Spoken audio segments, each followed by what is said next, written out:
Así que vamos a hablar hoy del maestro del amor.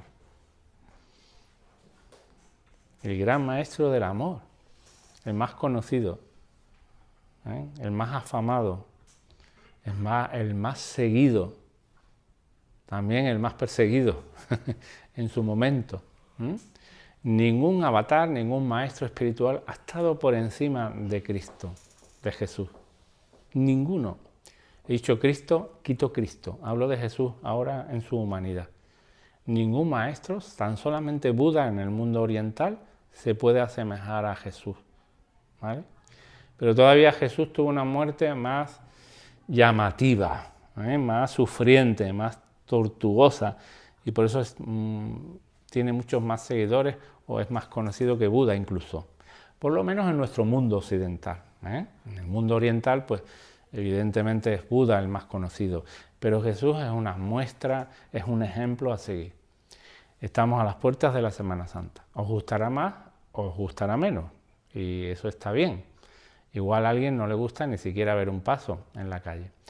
Pero yo os invito a que esta Semana Santa podáis mirarla de otra manera, de manera diferente, y que al menos veáis una procesión. Una, y no os gusta. Y que la veáis de manera diferente.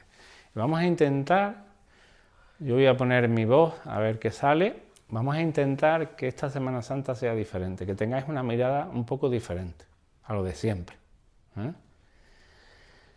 Entonces, va a ser una clase así un tanto extraña porque vamos a meter marchas procesionales. Entonces, vamos a ver lo que sale, porque yo no tengo ni puta idea, ni he preparado nada, ni nada, como ya sabéis. A ver qué sale por aquí. ¿Vale? A ver qué sale.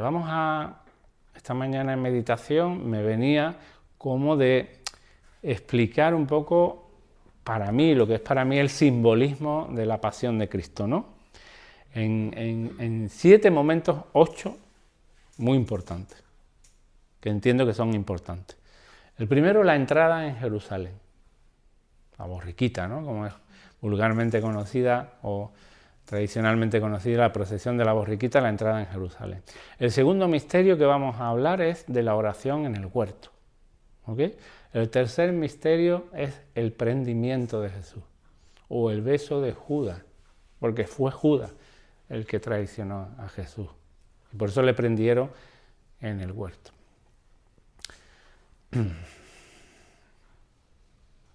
Bueno, paro porque me estoy emocionando. El siguiente misterio, van 3, ¿no?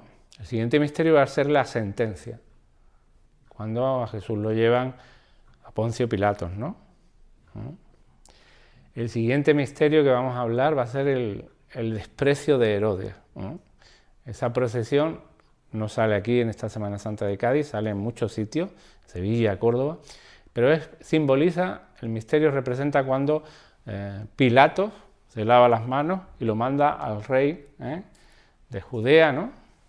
Que se llamaba Herodes, y lo manda a Herodes, ¿no? Y es Herodes el que lo condena. Entonces, ese misterio, que se llama en otras ciudades Jesús en el desprecio de Herodes. ¿Ok? Hubo un intento de sacar un misterio que simbolizara ese momento de la pasión de Cristo, pero al final el obispo de aquel tiempo impidió que esto fuera así, y la imagen está en Córdoba, ¿vale? Una imagen preciosa de Luis Ortega Bru, el mismo escultor que ha hecho, por ejemplo, el Perdón de Cádiz, el Cristo del Perdón. Esa imagen la podéis ver, si alguna vez pasáis por ahí os acordáis, en la calle Zaragoza, esquina Benjumeda. Hay una cerámica de un Cristo muy bonito, y ahí ese Cristo se llama Jesús del Silencio en el desprecio de Herodes, que fue una intentona de una serie de, digamos, cofrades que intentó sacar esa procesión a la calle, y el obispo en aquel momento no era receptivo. Yo era uno de esos cofrades, y Antonia también, cuando éramos muy jóvenes en aquel momento. Teníamos como alrededor de 18, 17, 19 años, y encargamos esa imagen en su momento, que después no pudo salir en Cádiz, y está en un paso de Misterio Precioso y sale por las calles de Córdoba. Luego del desprecio de Herodes, vamos a hablar del Nazareno, ¿no? El Nazareno como gran figura, ¿no? Esa que carga con la cruz, ¿no? ¿Okay? Luego del Nazareno hablaremos del misterio del perdón, del Cristo ya en la cruz clavado, concretamente el perdón, y luego, como no, terminaremos con la resurrección, ¿vale? Así que si os apetece, vamos a ello. Entonces, entrada en Jerusalén. Recomiendo que sigáis las marchas viviéndolas de otra manera, no escuchando esa banda que os gustará menos o gustará más, ese tipo de música, sino escuchando la simbología que representa la entrada en Jerusalén, ¿vale? Que luego vamos a explicar. ¿Ok? Así que empezamos entrando en Jerusalén.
Bueno, y Jesús sin querer nace, sin querer, porque nacemos sin querer, ¿no?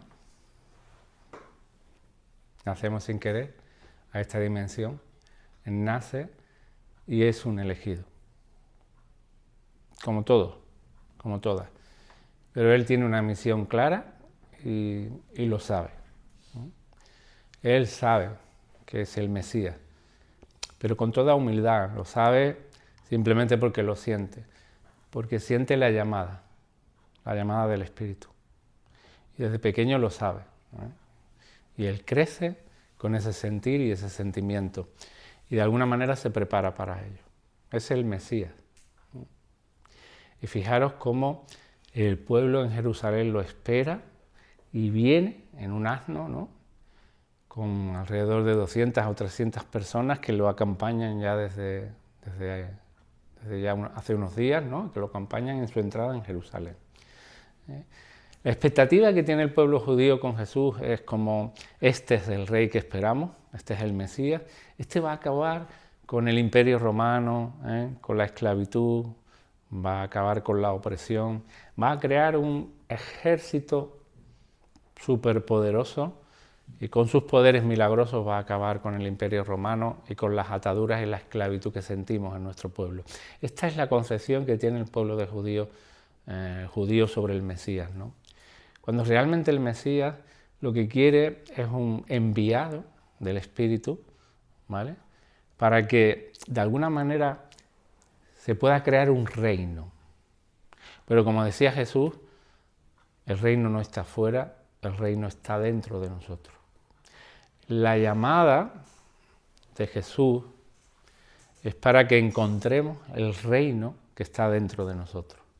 No para crear un reino fuera, con un ejército poderoso, matando al enemigo, sino para que Él pueda, a través de sus enseñanzas, lanzar ese mensaje y que podamos entrar en el reino de los cielos, ¿no?, que está dentro de nosotros, no está fuera, está dentro. Entonces, simbólicamente, la entrada de Jesús en Jerusalén simboliza esa inquietud que algunos tenemos, esa llamada que tenemos por entrar en el reino de los cielos. Él tuvo esa llamada y esa inquietud, fue un elegido, y además no solamente tuvo esa inquietud y esa llamada, sino que fue un poco el elegido de enseñar la manera de entrar en el reino, ¿vale? No de crear el reino o de crear un reino que masacre a otro reino para dominar, sino para entrar en el reino, en el único reino que es el reino de la paz, que es el reino de los cielos que está dentro de nosotros. Cuando digo dentro de nosotros, no está dentro del cuerpo, me refiero al nosotros que somos, dentro de nuestra mente, de la mente divina, de la única mente que somos. Dentro de esa mente está todo y el reino está dentro de esa mente. Nosotros estamos dentro de esa mente que somos. No estamos fuera, estamos dentro de esa mente. Pero a nivel del personaje tenemos que mirar dentro del cuerpo, ¿vale?, para poder conseguir y sentir, ver claramente que nosotros estamos dentro del reino. Ya estamos dentro de ese reino. Entonces el pueblo judío pone la expectativa en Jesús de que este va a ser el que nos salvará, de que nos salvará del opresor. Este viene con sus poderes, va a crear un ejército poderoso y va a acabar con Pilatos, con Herodes y demás. Cuando realmente Jesús sabe que esto no es así. Y lo dice una y otra vez a lo largo de su enseñanza, lo dice una y otra vez. Él no quiere tener ningún tipo de guerra. Lo que busca es una guerra pacífica.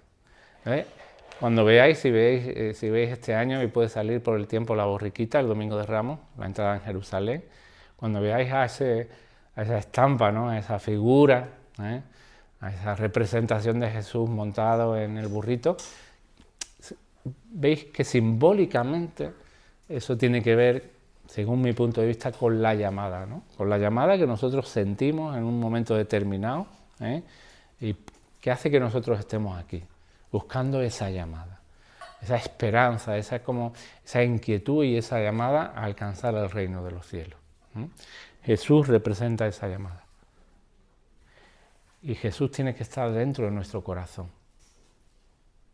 Siempre tiene que acompañarnos, porque Él representa esa llamada al Espíritu, al amor. ¿Ok? Así que volvemos a escuchar un poquito de esta marcha, ahora con esta percepción, ¿no? Es interesante que cerremos ahora los ojos, escuchando un poco de la marcha también, pero ya con esta percepción clara, con este simbolismo, llevar la atención a nuestro corazón, sentir esa inquietud que de alguna manera aparece en todas las personas, en todos los humanos, y tan solamente algunos alcanzan o pocos alcanzan de momento, de momento.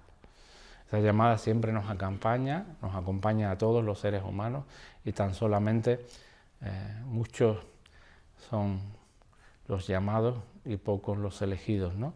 Entonces, de alguna manera nosotros somos elegidos. No somos mejores, simplemente elegidos. Y tenemos ahora, a través de la escucha de la marcha, tenemos que sentir el agradecimiento de ser elegido, de ser elegido. Eso es lo que tenemos que poner ahora, en este momento, en estos 2 minutos que va a sentir, que vamos a escuchar de nuevo la marcha.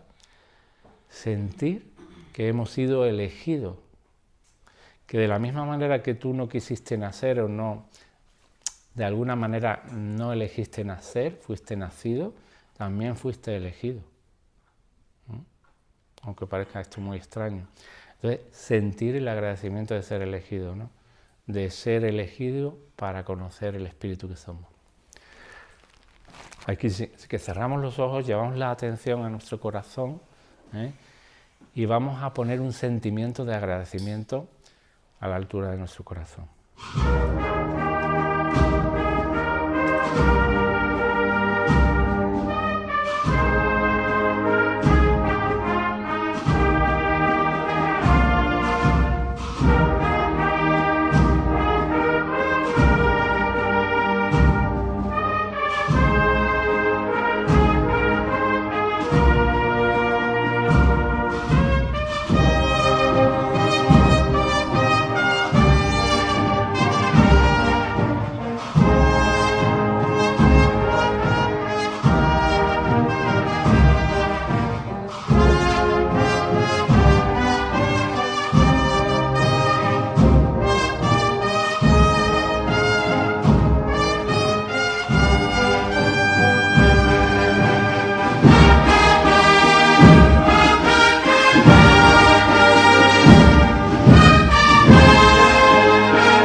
Fijaros cómo es un simbolismo maravilloso, porque el pueblo de Jerusalén, ¿no? Los judíos ponen la expectativa en un Salvador que viene de fuera. Es como, alguien, voy a poner mi vida en tus manos para que tú me salves de la opresión, ¿vale? De la opresión romana, de la opresión de Herodes. Y ponemos siempre la expectativa en alguien, y eso lo hacemos todos, ¿no? Es una representación de lo que hacemos. Nosotros ponemos la expectativa en los demás. Puede ser en mi pareja, porque quiero que me haga feliz y le pongo esa responsabilidad y esa expectativa. Puede ser en mis hijos, para que me traten como me tienen que tratar, porque soy su madre o su padre. Puedo poner la expectativa en quien quiera que sea, en quien quiera que sea, ponemos siempre la expectativa de que el otro me ayude, de que el otro me salve, de que el otro me dé algo. Eso es lo que hizo el pueblo judío con Jesús, ¿no? Puso su fuerza y su poder en Jesús cuando Jesús una y otra vez repetía, como decía antes, el reino de los cielos está dentro de ti. Las obras que yo hago, tú podrás hacerlas una y mil veces más que yo. Por lo tanto, es hora de recogernos, es hora de poner la expectativa ya en nosotros, El poder lo tenemos nosotros, hacernos responsables de nuestra vida completamente, no en un 90%, no en un 60%, sino al 100%. Nuestra vida es responsabilidad nuestra al 100%. No le demos al otro la carga de cargar con algún porcentaje de mi felicidad. Por favor, no lo hagáis. Porque eso carga a los demás, carga a vuestra pareja. Es una carga si lo hacemos para el otro o para la otra. Y eso lo vais a pagar, porque el otro no va a soportar esa carga. Más tarde o más temprano lo vais a pagar. ¿Ok? Y por supuesto, no dejéis que vuestra pareja os cargue ni un mínimo de responsabilidad en su vida. Mi vida es mía y tu vida es tuya. Haz con la tuya lo que quieras y deja que yo haga con la mía lo que quiera. Y de esta manera podemos mirarnos a los ojos, entendernos y quizás caminar juntos. Quizás, pero respetando esta regla que es simplemente el respeto mutuo, ¿vale? Otro de los pasajes que a mí me llaman la atención de la pasión de Jesús es la oración en el huerto, ¿no? Ese momento tan profundo, tan fascinante, cuando Jesús le pide a sus discípulos que le acompañen al huerto, ¿no? Y se coloca debajo de un olivo, ¿no? A rezar, a orar, a conectar con Dios, ¿no? Para mí es un pasaje muy importante y muy revelador de la pasión. En ese momento los discípulos van con él. Jesús ya sabe que le queda poco, que su mandato, su sentido de vida está acabando a nivel físico, que ya está acabando y lo sabe. Y le pide esa compañía a sus colaboradores, a sus discípulos, a los más cercanos a él. Entonces llega al huerto, él entra en profunda meditación, espera que sus discípulos hagan lo mismo, que entren en oración con él, que le acompañen en lo que él sabe que va a ser uno de sus últimos momentos en su vida, y entra en profunda meditación y en profunda oración, ¿no? Cuando entra en el silencio interno, aparece el miedo, aparece el demonio, ¿no? La tentación, el diablo, ¿no? Como ya sabéis, ¿no? Y se dice que simbólicamente y literalmente, porque es posible, sudar sangre, es posible biológicamente sudar sangre. Cuando hay tanto sufrimiento y tanta desesperación, los capilares explotan. Y en el sudor se acompaña el sudor de agua y sangre. Entonces se dice que Jesús suda agua y sangre, ¿no? Y es porque está viendo, en meditación, está viendo su futuro inmediato, está viendo. Ya sabéis, lo he hablado muchas veces, que los meditadores avanzados tienen la capacidad de ver el futuro y lo ven claramente, ¿vale? Les puede llegar o no. En muchos casos llega y en otros no, llegan otra serie de poderes, pero Jesús tenía este poder de ver el futuro, ¿vale? Entonces él ve en primera persona, en viva imagen, ve su crucifixión, ¿no? Su muerte física y su tortura porque no es lo mismo morir de una manera que de otra, ¿verdad? En aquel tiempo, la tortura de la cruz y la muerte en la cruz era la tortura, valga la redundancia, la tortura que el Imperio Romano había descubierto más profunda, más potente, más cruel. ¿Ok? Y Jesús muere de esa manera, con la mayor tortura, con la tortura más sufriente, con la más doliente, con la mayor de las torturas. Él ya sabe que va a morir de esa manera, ¿no? Sabe su tortura, sabe toda su pasión, todo su recorrido hasta llegar a la cruz, ¿no? Y lo sabe. Y ahí aparece la tentación, ¿no? Como ya he comentado alguna vez. Aparece el diablo. El diablo, ¿qué es? ¿Qué es el diablo? Que le aparece la mente, el ego, la mente cobarde, la mente separada, la mente que se cree, fehacientemente que somos el cuerpo. Y entonces le habla a Jesús esa voz en off, esa voz interna, y le dice algo así, como que ¿qué hace ahí?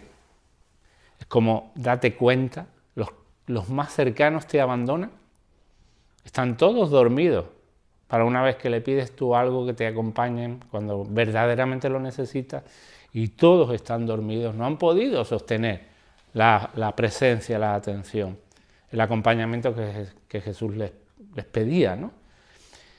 Entonces él ve a sus discípulos durmiendo cuando él les pidió que les acompañara cuando más lo necesitaba, y la voz interior sale y le dice, escapa, que van a venir a por ti, ya sabes lo que te espera, ya sabes lo que te espera, escápate, no tiene sentido que estés aquí, ¿para qué?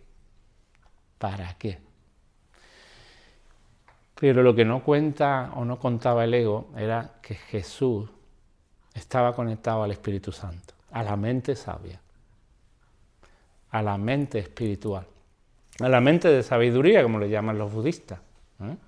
Jesús sabe, más allá de la mente egoica, tiene una mente de sabiduría que es la que domina, que no domina el ego, y sabe que su sentido de vida es ese, y que todos somos uno, y que Él no es el cuerpo, y que la muerte aparente de ese cuerpo físico va a ser un ejemplo, una llamada para que muchos, luego llamados cristianos, lo sigan en su ejemplo. Por eso sabe que su misión es esa, no tiene duda. Y a pesar de ese conflicto que aparece, imaginaros, ¿no? Cuando él sabe exactamente la tortura que va a padecer y la muerte, ¿no? Imaginaros, ¿no? Entonces, aparece ese miedo tremendo, el miedo a la tortura, el miedo al rechazo, al abandono, a la muerte. Todo eso aparece a través del ego, pero su mente de sabiduría, que está por encima del ego, le dice claramente, experimentalmente, lo siente, que no va a escapar. Que él ha venido para eso, que su cuerpo se ha manifestado con ese sentido, para que podamos hablar de él ahora mismo. Entonces, él mantiene la entereza conectado a su fuente, a la fuente que es, y a pesar de sudar sangre, literalmente, a pesar de ese abandono que siente en ese momento, él decide permanecer, ¿no? Y me pregunto yo, al igual que seguramente tu pareja puso mucha expectativa contigo y te señaló como que tú tenías que ser el artífice de su felicidad, me pregunto yo, ¿habéis pensado, y si no es momento de pararse, pensarlo ahora y verlo, ¿no es verdad que a veces hemos tenido y seguimos teniendo muchas tentaciones, muchos engaños del diablo, de nuestra mente egoica? ¿No es verdad que una y otra vez lo intenta? ¿No es verdad que una y otra vez nos lleva a la sombra y a la oscuridad? ¿No es verdad que una y otra vez sale nuestro automático y fallamos? ¿Y nos sentimos que fallamos a nosotros y a los demás?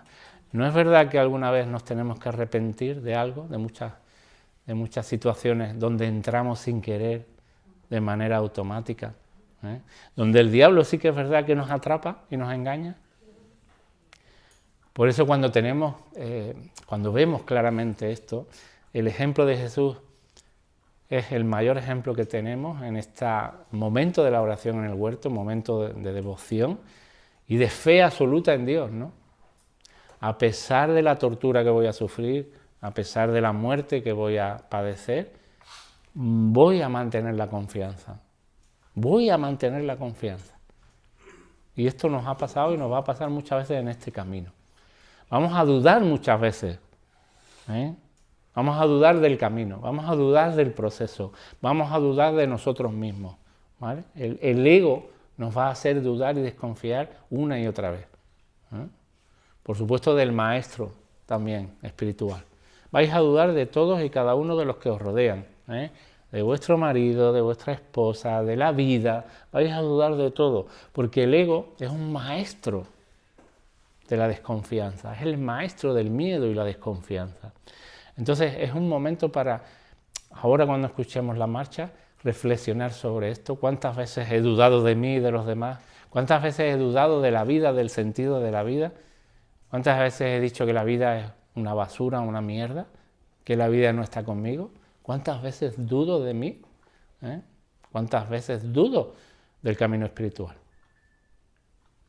Así que es buen momento para reflexionar, cerrar nuestros ojos y al mismo tiempo que se escucha la marcha que va a sonar ahora, que podamos ver con claridad que a ese maestro diabólico, a ese maestro de la oscuridad, no tenemos que hacerle caso nunca más. Nunca más. Y si le hacemos caso no pasa nada. Simplemente luego nos daremos cuenta, miraremos hacia adentro y de nuevo tomaremos la intención y el deseo de no hacerle más caso. De esta manera le iremos quitando cada vez más fuerza, más poder, y el poder, este poder que le quitemos, se lo llevará el espíritu. Porque realmente el diablo, que solamente es mente, no existe un diablo físico, existe un diablo mental que nos engaña continuamente. El diablo o la mente diabólica no tiene poder, pero nos hemos olvidado de dónde está el poder realmente, nos hemos olvidado de esa parte de nuestra esencia que es realmente quién tiene el poder. Y solo hemos ofrecido a ese programa mental infantil, a ese ego que nos domina. Eso es lo que simplemente ha pasado. Así que vamos a cerrar de nuevo los ojos, vamos a escuchar de nuevo una nueva marcha.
Y Jesús decidió quedarse en el huerto.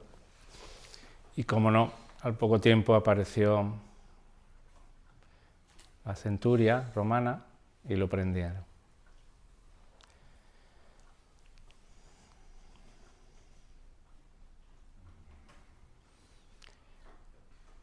Incluso hay algún discípulo que saca su espada, ¿no?, y que intenta defender de su apresamiento, y Jesús lo para.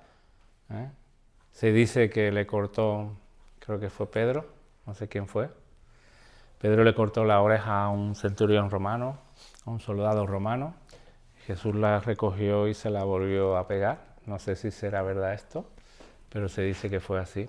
De alguna manera Jesús lo paró y le dijo que la voluntad, que las cartas estaban echadas, ¿no? Lo más importante del prendimiento de Jesús es la traición de Judas. Como uno de sus más cercanos, como uno de los 12 lo traiciona.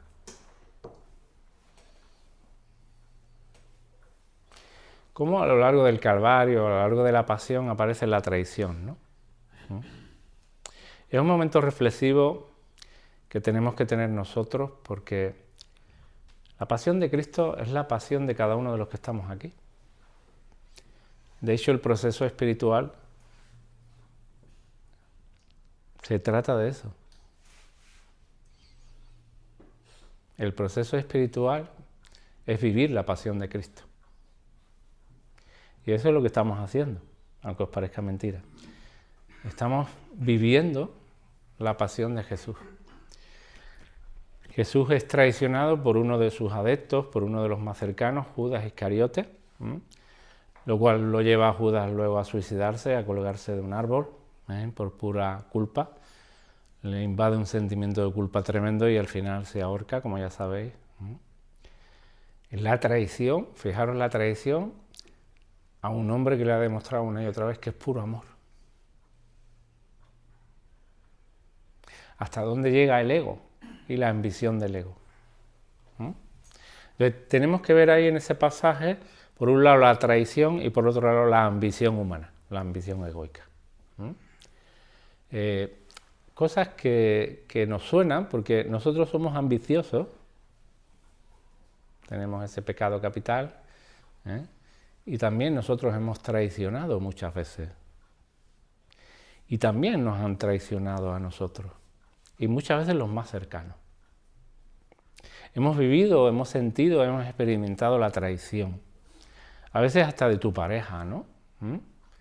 De aquel que parece o aquella que parece que más te quiere, cómo te traiciona, cómo te engaña, cómo te vende, de alguna manera.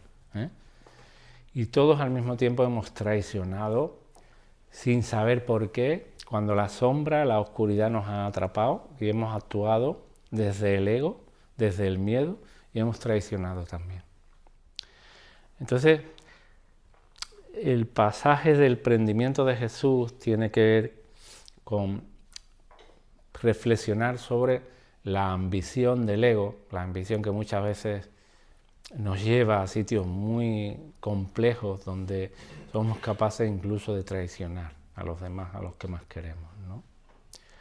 Es un momento de reflexión, sobre todo, de sentir cómo a veces traicioné de alguna manera a alguien, incluso a alguien que quería, y las veces que hemos sido engañados y traicionados, ¿no? Aunque sea por tu pareja, por algún amigo, por algún hermano, incluso por lo que sea, ¿no? Incluso por papá, por mamá, también sentimos el engaño, la traición en algún momento en distintos niveles.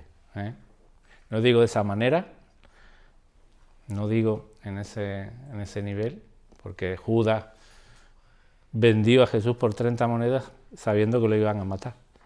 Nosotros estamos vivos, afortunadamente, pero sí que de alguna manera en algún momento hemos traicionado y nos han traicionado. Y la ambición por el dinero, ¿no? Por lo material, simbólicamente no por el dinero, sino por lo material. Es una de las grandes herramientas que tiene el ego para mantenernos en el engaño, en la prisión invisible del egoísmo. Es buen momento para, de alguna manera, escuchando la marcha que vamos a escuchar ahora, durante unos minutitos, podamos meternos dentro y sentir, porque daros cuenta de una cosa, el progreso espiritual es a través del sentir, no a través del pensar.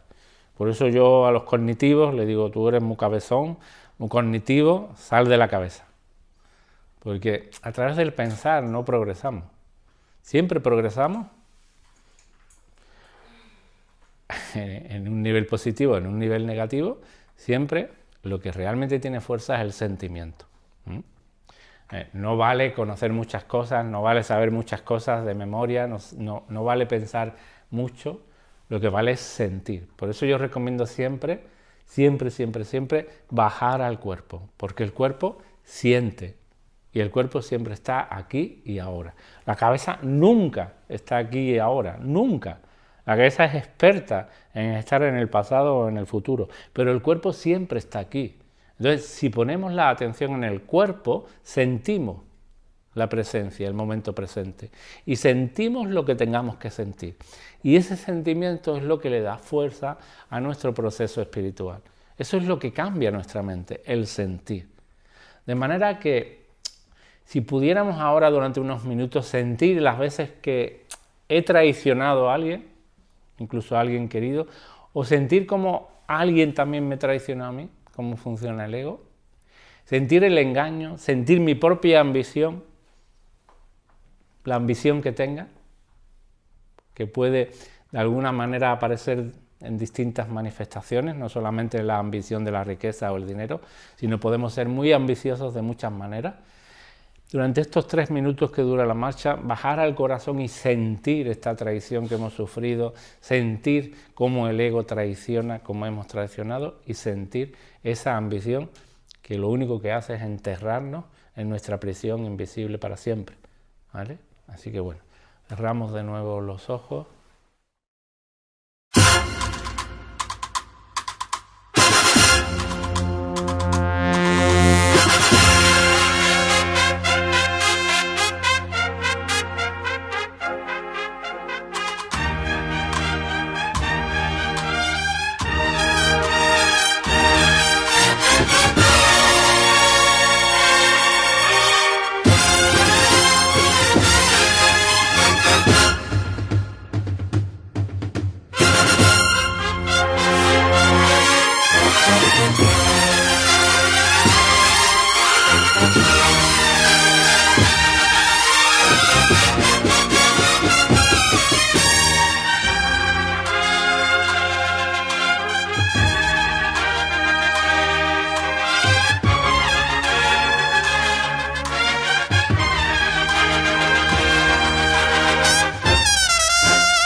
lo prenden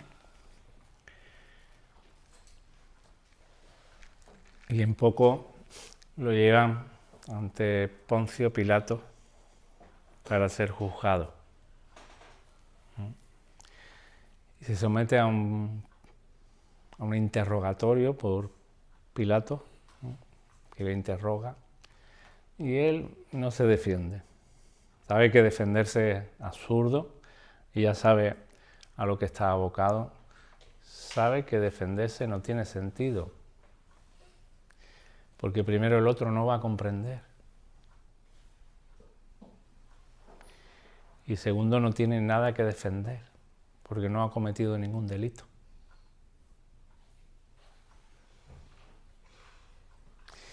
De alguna manera es el preso mandado al patíbulo más inocente de la historia de la humanidad. Por lo tanto, Jesús calla, otorga, según Pilato, se calla y es juzgado, ¿no? Y aquí el simbolismo está en el juicio. En el juicio. Es como donde nos tenemos que parar, es en el juicio, en la mente juiciosa de la cual nosotros sufrimos una y otra vez sus consecuencias, ¿no? Del juez o la jueza que llevamos dentro, de cómo el ego es experto en juzgar a los demás y cómo el ego es experto en juzgarse a uno mismo. Y en este juego del juicio y la culpa nos mantiene condenados durante toda la vida. Es un juego diabólico donde te juzgo a ti, me juzgo a mí, tú me juzgas a mí, yo te juzgo a ti, nos juzgamos mutuamente, y así mantenemos la condenación y la culpa. El ego es tan inteligente. Su inteligencia es maravillosa, pero no cuenta con algo, que hay una inteligencia superior, y esa inteligencia superior está dentro de ti. Con eso no cuenta el ego. En la medida que tu inteligencia superior despierta, el ego no tiene nada que hacer. Todos sus juicios y sus culpas y su condenación, sus castigos, se van a la mierda cuando empieza a despertar tu mente superior. Y si no despierta tu mente superior es porque no estás teniendo el deseo de que sea así. El suficiente deseo. ¿Me explico? El deseo que dije al principio de la sesión. Yo tengo que querer sí o sí. Tengo que querer sí o sí, con pasión, con auténtica pasión. Deseo conocer a Dios, deseo experimentar a Dios. Ese es el sentido de mi vida. Tiene que ser así, porque si no, la fuerza del ego, el poder del ego tan diabólico, tan oscuro, te va a atrapar y te va a mantener atrapado durante muchos años. Por lo tanto, tiene que ser un deseo pasional, un deseo vivo, para que puedas salir de la oscuridad, de la prisión invisible egoica, invisible porque tú eres esa prisión, tu propio programa de pensamiento es esa prisión. Esa prisión es mental, no es sólida, no es física, es mental. Salir de la mente del ego es salir de la prisión. Entonces, Jesús simplemente calla, observa y calla. No tiene que defenderse. Y esto es un simbolismo para el trabajo espiritual, porque, como digo tantas veces, no tienes que defenderte de algo que no existe. No tienes que defenderte, no tienes que luchar contra el ego, no tienes que luchar contra los pensamientos, porque los pensamientos no tienen poder, solamente tienes que observarlos. Conscientemente observar los pensamientos, no luchar con ellos. Observa los pensamientos como si fueran nubes que aparecen y desaparecen en tu campo de observación. Observa los pensamientos de juicio, no le hagas caso, no te metas en el engaño. Por eso aquí Jesús simbólicamente no se mete, no defiende, solamente escucha, observa. Nada que defender. No tengo nada que defender porque realmente no estoy corriendo ningún peligro. Porque la muerte en la cruz es mi sentido de vida y la muerte en la cruz, del cuerpo, no va siquiera a nivel profundo, no va siquiera a lastimarme, a hacerme daño en lo más mínimo. Por lo tanto, como Jesús ya conoce su verdadera naturaleza, que es divina, no teme a la muerte y desde ahí no tiene nada que defender, no tiene nada con lo que luchar, no tiene que defender una vida que es una apariencia. Simplemente se calla porque el otro no va a comprender nada. ¿Para qué defender algo que el otro no va a entender, no va a comprender? Por eso es interesante que no habláis de esto con nadie que no os lo pida, porque no va a comprender, ¿entendéis? No lo va a comprender. No le habléis a vuestro hijo, a vuestra hija, no le lancéis discursos espirituales, porque no lo va a admitir, no quiere, no lo va a comprender. No es su momento. Tan solamente cuando el discípulo está preparado, entonces cuando podéis ejercer como maestros o maestras. Pero cuando alguien realmente os lo pida. Y eso es lo que hace Jesús, no se defiende. ¿De qué tengo que defender si la muerte no existe? ¿Qué tengo que defender? Mis pecados, si yo no he pecado, si yo no he cometido ningún delito, y además este no se va a enterar, no lo va a entender, ¿para qué? Así que un poco tenemos que hacer lo mismo en nuestra vida cotidiana. Primero, no hacerle caso a los juicios, a nuestros juicios, a nuestros pensamientos de juicio, tanto si van hacia mí como si van hacia el otro, y luego no vivir con los demás. ¿Qué más da lo que piensen los demás de ti? ¿Qué más da si tú vives en la paz y en la tranquilidad, en la conciencia de sentirte bien contigo mismo? ¿Qué más da lo que piensen? Si siempre va a haber un mal pensado en tu vida, como mínimo uno, como mínimo, dice Carlos. Esto, claro, va a haber muchos, muchos. ¿Qué más da que mal piensen de ti? Céntrate en tu vida, hazte responsable de tus actos, de tus pensamientos, y a través de cambiar tus pensamientos, de tu manera de pensar, vas a de alguna manera devolver a la humanidad ese amor que está creciendo en ti, que estás conociendo. ¿Qué más da lo que las mentes oscuras piensen de ti? Si tan solamente son mentes que temporalmente están viviendo en la oscuridad y que en realidad son hijos de Dios como nosotros. Así que lo importante, no te rayes cuando tu mente salga con la crítica o el juicio hacia los demás o hacia ti misma. No te rayes cuando te juzguen, cuando te critiquen. Sosténlo, dale espacio a eso que sientes.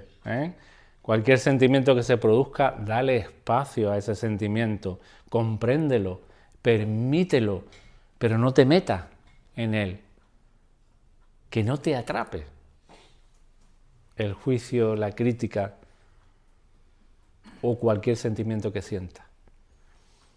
Así que ahora vamos a cerrar de nuevo los ojos, vamos a escuchar una nueva marcha para reflexionar y entrar en nuestro corazón y reconocer nuestra mente, el juez o la jueza que llevamos dentro, reconocer esto en nosotros de alguna manera, a hacerlo nuestro y mirarlo ahora con conciencia para no entrar más en la trampa. ¿Okay? De alguna manera es como proponernos desde el sentimiento que nos va a acompañar ahora, no entrar más en la trampa del juicio, ni para con nosotros, ni para con los demás.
Y Pilatos no ve ningún delito en este hombre, y seguramente para no sentir la culpa, para no sentir esta responsabilidad tan grande de mandar a un hombre a la cruz sin ser culpable de nada, porque él no ve culpa alguna en Jesús, lo manda a su rey, ¿no? A Herodes, ¿no? Se lava las manos en esa famosa escena del Miércoles Santo. Os recomiendo que vayáis a la Plaza de las Canastas con tiempo a ver la sentencia de Cádiz. Es muy bonita verla allí. En esa famosa escena donde Pilato se lava las manos porque no ve culpa alguna en el reo, en ese que llaman el rey de los judíos, y lo manda a su rey, a Herodes, y llega a la corte de Herodes, y ese misterio de Jesús en el silencio, en su desprecio ante Herodes, se escenifica el desprecio y el rechazo que Jesús siente ante Herodes, ¿no? Ante realmente la Iglesia, ¿no? La doctrina, ¿no? El adoctrinamiento. Aquellos que utilizan la religión de alguna manera para mantener el poder, para mantener al pueblo aquí, para dominar el pueblo y vivir en la riqueza más opulenta, ¿no? De alguna manera es un engaño al pueblo, porque ese tipo de religión te dicen que son ellos los grandes, de alguna manera son ellos los que tienen el poder de conectarte a Dios. Jesús dice: Dios está dentro de ti, el reino está dentro de ti, y ellos te dicen: Dios tienes que conocerlo a través de nosotros, ¿no? Nosotros somos como los intermediarios, los verdaderos intermediarios para que conozcas a Dios, ¿no? Y ante ese poder se somete Jesús. Ese poder siente el peligro que esa figura en aquel momento pues les proporciona, un peligro de quitarles ese poder que también los mantiene, ¿no? Y es la ambición de poder, más que de la riqueza, es la ambición de poder, ¿no? De sentirse poderoso, de sentirse en un cargo que los demás no tienen, ¿no? Que el pueblo no tiene ni puede aspirar a ello. Entonces, Jesús siente el silencio de su alma en ese desprecio y en ese rechazo de Herodes, ¿no? Hacia su persona. Ese rechazo que tantas veces hemos sentido, que cotidianamente sentimos. Estamos hablando del desprecio y el rechazo, sentimientos muy comunes en la humanidad. De sentirnos despreciados y rechazados por los otros, que duelen mucho, te causa un inmenso dolor. No queremos ponernos en contacto con ese tipo de sentimientos, y ahí el ego te autoengaña y te mantiene en la prisión, porque realmente lo que tenemos que hacer es ponernos en contacto con estos sentimientos. No luchar con ellos ni evitarlos, sino ponernos en contacto para padecer esa pasión, para sentir ese rechazo y ese desprecio de los demás. Es poder transitar esto, es poder sostener ese sentimiento, ese tipo de sentimientos. Es poder ponerte por encima de esos sentimientos, de saberte que solamente el dolor más potente es tu propio autodesprecio y tu propio autorrechazo. Y eso también lo hacemos, y es lo más doloroso. Y cuando tú sientes el desprecio de los demás o el rechazo de los demás y no te pones en contacto con eso que sientes, también te estás autorrechazando y autodespreciando. Porque ahí no te estás mirando, ahí no estás mirando tu dolor, tu sentimiento. Y ahí desprecias la oportunidad de acompañarte en ese dolor, de sostener ese dolor y de darle permiso a ese dolor. Por lo tanto, no es el rechazo y el desprecio que los demás nos hacen, que duele mucho, lo que más duele es tu propio autodesprecio, tu propio autorrechazo. Y el ego es un experto en esto. El ego te mantiene atrapado en tu propio desprecio, en tu propio engaño, en tu propio rechazo. En creencias como no vales lo suficiente, no sirves, no te lo mereces o no mereces el amor. En ese tipo de creencias el ego se escuda para mantenerte en la prisión. De manera que cuando sintamos el rechazo del otro, de la otra, de tu pareja, de tu hijo, de quien sea, sintamos ese desprecio, os invito a que podamos habitar ese sentimiento. Poder habitar ese sentimiento, poder sostener, poder transitar, poder acompañarnos tiernamente en eso que sentimos, sabiendo que simplemente es un sentimiento. Un sentimiento que tiene que ver con un pensamiento, que tiene que ver con una creencia falsa. Porque cuando el otro me hace sentir o me rechaza, realmente eso es simplemente una creencia que se basa en una falsedad, que es que el otro es diferente a mí y yo soy diferente al otro. Por lo tanto, el rechazo que siento de los demás es mi propio autorrechazo, en definitiva, porque no hay dos, hay uno solo, todos somos uno. Cuando el otro me hace sentir el rechazo, tengo que darme la oportunidad de habitar ese sentimiento para descubrir que simplemente es una creencia falsa. No hay nadie que me pueda rechazar fuera. Soy yo el que me rechazo una y otra vez. Realmente el otro aparece en tu vida como una apariencia ilusoria que te invita a creerte que hay un otro que te rechaza. Pero en definitiva, como todos somos uno, el único rechazo que existe es el tuyo a tu verdadera esencia, a tu verdadero ser. Así que es una invitación a vivir, a habitar tiernamente, a comprender, a mirar atentamente cualquier tipo de sentimiento de rechazo, de desprecio o de abandono. ¿Ok? Así que bueno, ahora cerramos los ojos durante unos minutitos,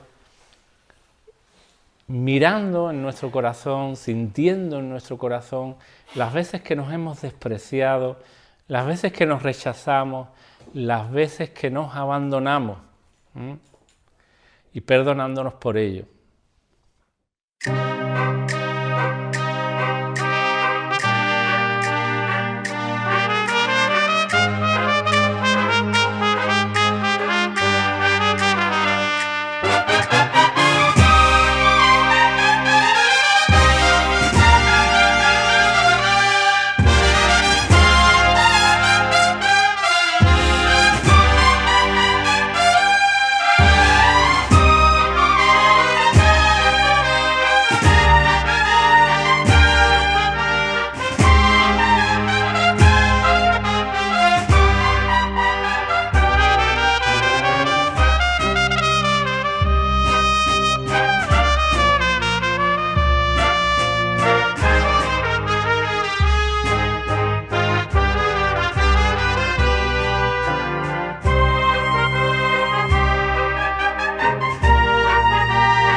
Jesús es condenado, como ya sabéis, condenado por Herodes. Se le pone una corona de espinas. Nosotros llevamos nuestra corona de espinas. Nos las hemos puesto nosotros mismos. Una corona de espinas invisible que está alrededor de nuestra cabeza. Se llama programa mental. Esa es nuestra corona de espinas. Llevamos tanto tiempo con la corona puesta que casi no la notamos. Nos hemos acostumbrado tanto a las espinas que forma parte ya de nosotros. Podemos vivir y morir con la corona puesta. De hecho, la mayor parte de la humanidad muere con su corona. Una corona que sin darte cuenta te va sangrando poco a poco, te va deteriorando poco a poco. El ego nos mantiene atrapados dentro de esa corona sufriente y nos decimos que la vida es así, o que qué mala suerte tengo, que no me merezco esta mala suerte que tengo. Ahí, sin darnos cuenta, nos colocamos la corona de espinas y nos atamos a la columna para fustigarnos, para darnos latigazos en cada momento de nuestra vida. Porque ya no es el látigo del otro, sino nosotros mismos a través de nuestros pensamientos negativos, a través de nuestros juicios, de la culpa, cogemos ese látigo invisible también y nos vamos fustigando a lo largo de nuestra vida. Nos vamos fustigando nuestra espalda. Nos cargamos de responsabilidades que no son nuestras, que a lo mejor son de la otra o del otro. No nos responsabilizamos de lo nuestro, pero sí de los demás. Esperando un reconocimiento, vamos cargando de látigo nuestra espalda. Vamos cargando de sangre nuestra espalda. Nos vamos esforzando para que nos quieran más. Pero es imposible que alguien nos quiera si nosotros no nos queremos. Ahí empieza la tortura de Cristo, de Jesús, mejor dicho, porque Cristo todavía no llega, Cristo llegará al final. Ahí empieza la tortura de Jesús en su humanidad, una tortura enorme. Es despreciado, es calumniado, es escupido, es coronado, con su corona de dolor, es fustigado, es muerto a latigazos casi, y ahí le ponen su cruz para transitar el camino hasta el Monte Calvario. Y ahí es donde tenemos que reflexionar y pararnos y sabernos que nosotros llevamos la cruz también a cuesta, que estamos cargando con la cruz.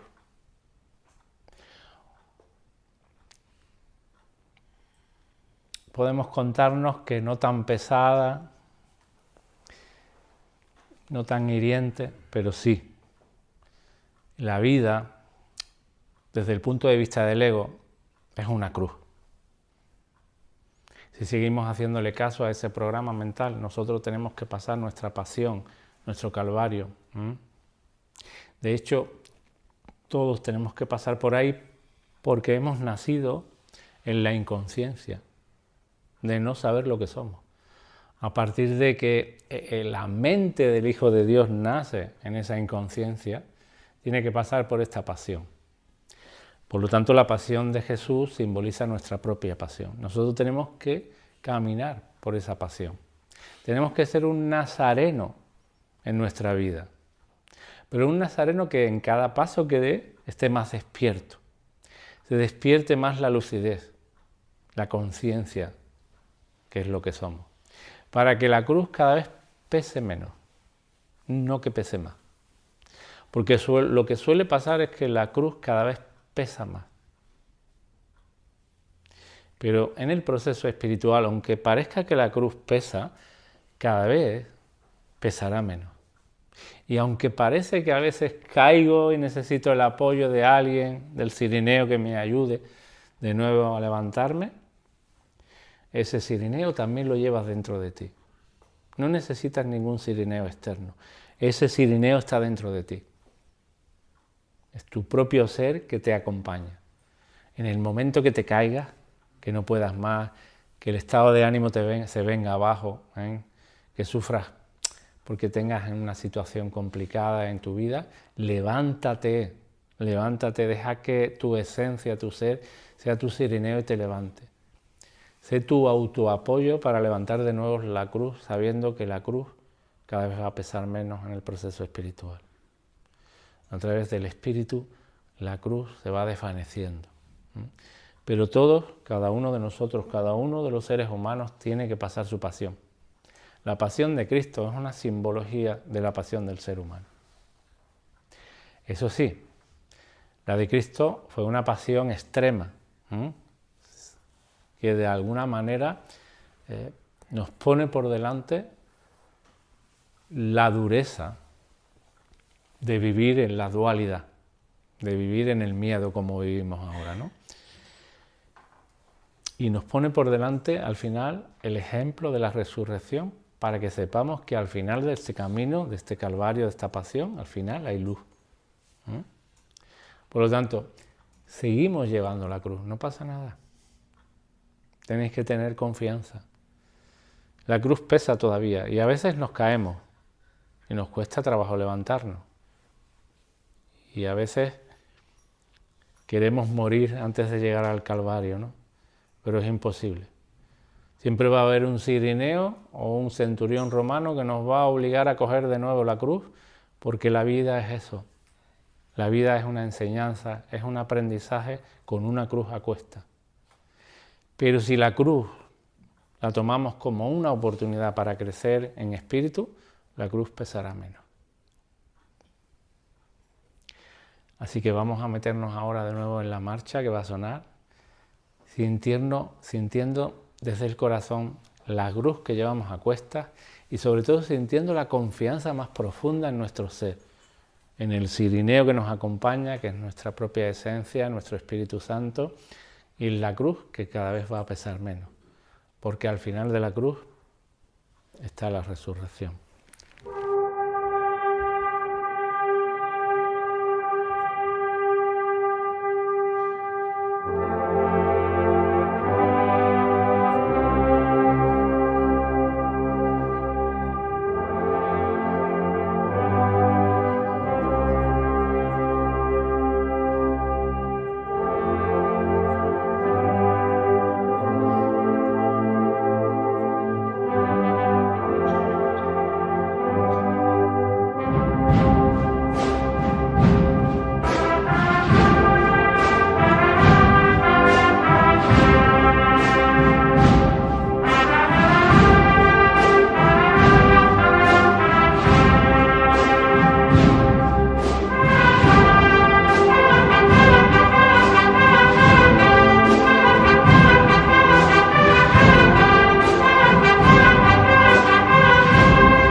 Así que cuando veáis esta Semana Santa, si es que veáis a un nazareno cargando con su cruz, recordad vuestra cruz, recordar que si queréis y poner la intención en ello, la cruz va a pesar cada vez menos.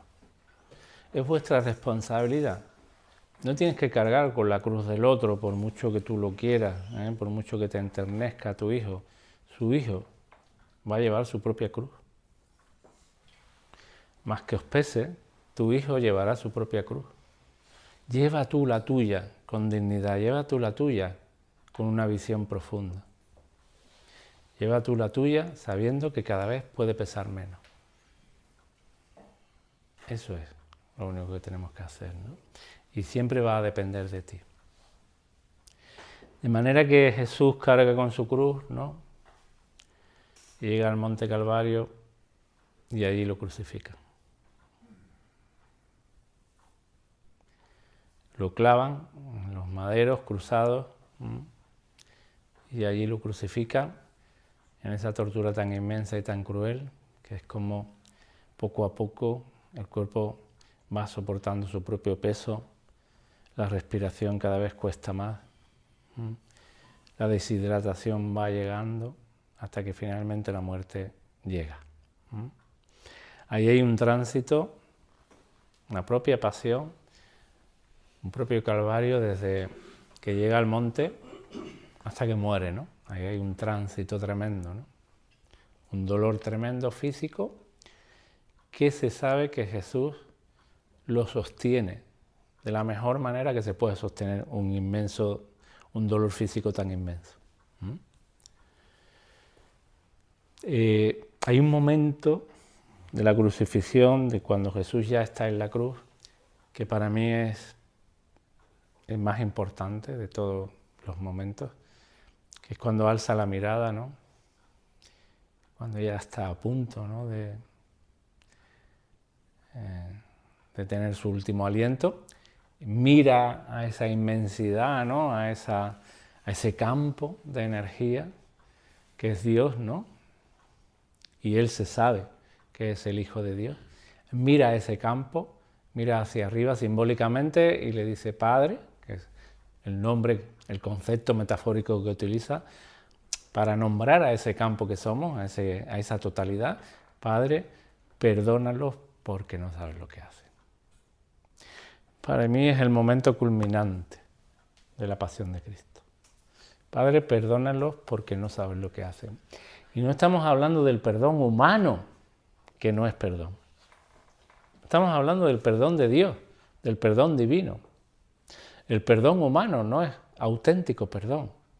El perdón humano siempre quiere encontrar algo, siempre pone condiciones, espera algo del otro. Cuando yo perdono humanamente estoy esperando algo de ti. Estoy esperando que ese perdón sirva para que tú te portes mejor, para que tú de alguna manera no me hagas lo que me has hecho. Ese es el perdón humano. Ese perdón es como una especie de imposición de tarea que yo me pongo, porque sigo sintiendo que estoy separado del otro, y entonces ¿cómo se dice? Es como que ahora me siento lo suficientemente magnánimo y compasivo para perdonarte tus pecados, ¿no? Ahí me pongo por encima del otro, me cuento y me digo que ahora estoy en el ánimo, en el buen estado de ánimo para permitirme perdonarte. Así que hago un acto de santidad y te perdono. Ese es el perdón humano. Pero cuidado, no me olvido. Aunque parezca que me olvido, no me olvido. Pero aquí estamos hablando de otro perdón. Aquí estamos hablando del perdón de Dios. Es un perdón de sabiduría, es un perdón inteligente. Es un perdón no dual. Es un perdón que es una visión profunda de la realidad. Cuando Jesús dice, Padre, perdónalos porque no saben lo que hacen, de alguna manera está diciendo, se están confundiendo con algo que no son. Se están confundiendo con un cuerpo, con una mente, con un personaje, cuando realmente son Dios. no sabe que son Dios. Viven en la dualidad y en la separación, en la visión superficial de creer que soy un cuerpo, que somos un cuerpo, en contraposición y en litigio con otros cuerpos. Y de ahí viene la ignorancia que decía Buda, y la falta de visión profunda de los cristianos, que no ven en el otro a Dios, que ven un cuerpo.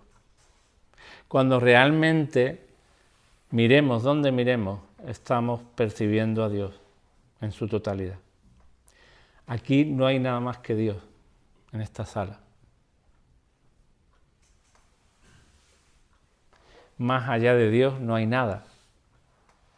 Todo lo que percibimos a través de nuestros sentidos es Dios mismo.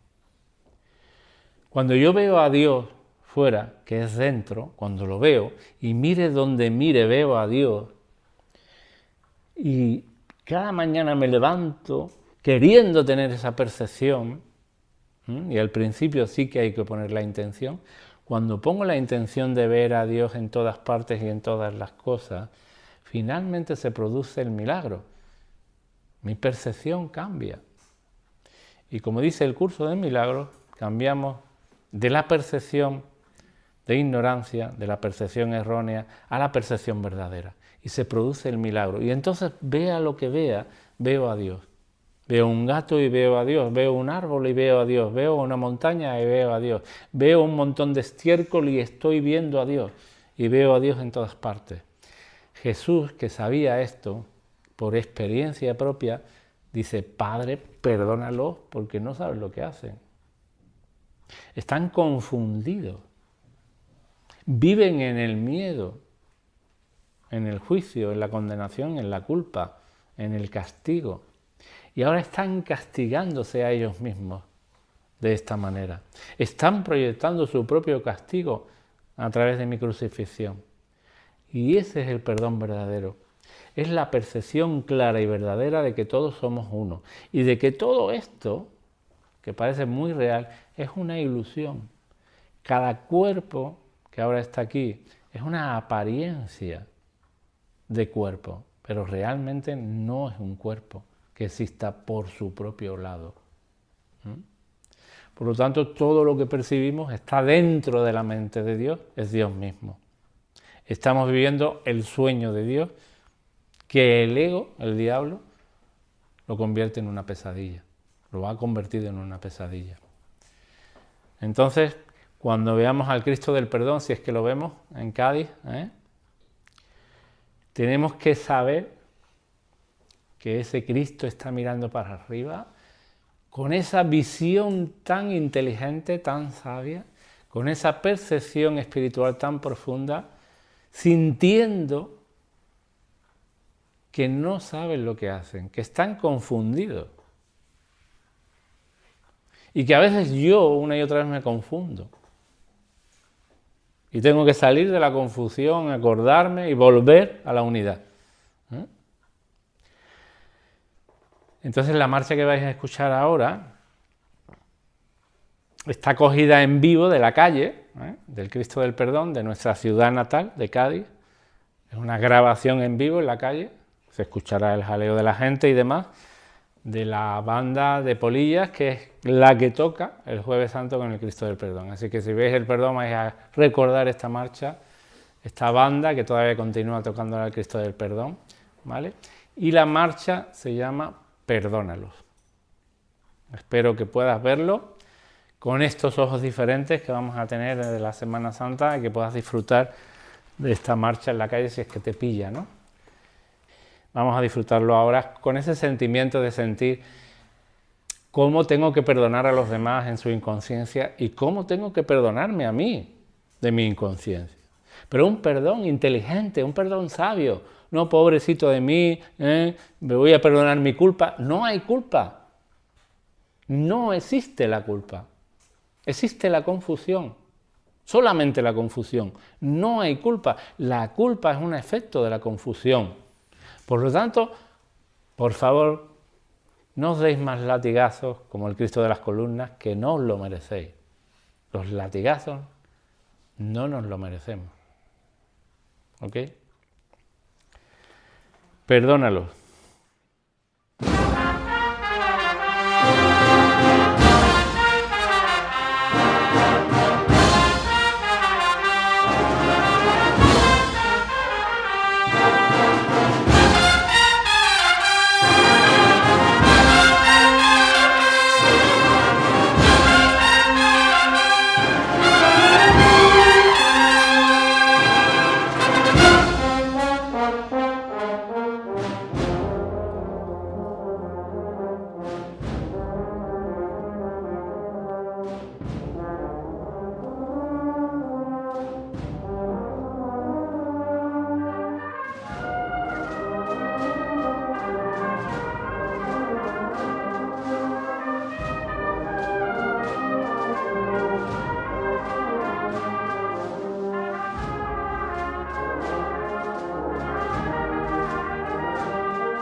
Jesús muere en la cruz, en el momento de lanzar esta frase sentida, expira, ¿no? Expira y muere en la cruz. Y lo realmente importante viene ahora, ¿no?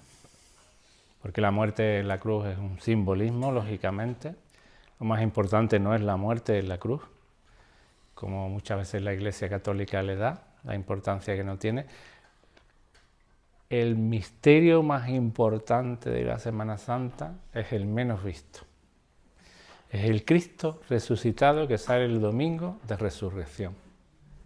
Es el menos atractivo y el menos visto, y es el más importante, porque ese misterio representa la resurrección de Jesús, ¿vale? En Cristo. La resurrección de Jesús en Cristo, que significa nuestra parte humana se despierta y se convierte en Cristo. Todos nosotros llevamos un Cristo dentro, porque Cristo no es una persona, no es un personaje. Cristo es la conciencia crística, es la conciencia de ser Dios. Como ya he comentado algunas veces, ¿no?